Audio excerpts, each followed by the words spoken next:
आप सबको बता दें कि आज से पहले पवन सिंह जी एक बात बोले थे, भोजपुरी इंडस्ट्री में गाना परवानवा चोरी करी रे। सबसे पहले चैनल पर आप नए हैं तो चैनल को सब्सक्राइब जरूर करें। गाना चोरी ही नहीं, पूरा का पूरा डकैती किया गया है। टुनटुन यादव का पूरा गाना उठा कर गा दिए हैं।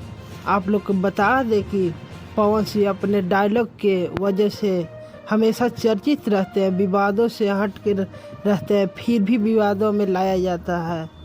पवन सिंह अपने इवेंट में साफ साफ बोला था कि भोजपुरी में मैं किसी का गाना चोरी नहीं करता हूँ।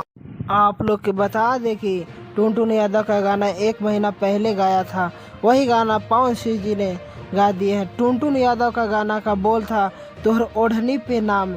और बता दें कि पवन सिंह का गाना अंगूरी से बंगूरी, यानी गाने आप सुनकर देखिए सेम टू सेम मिलता जुलता है। आप लोग के बता दें कि गाना का चोरी तो लगा रहता है। कमेंट करके बताएं कि कौन गाना चुराया है।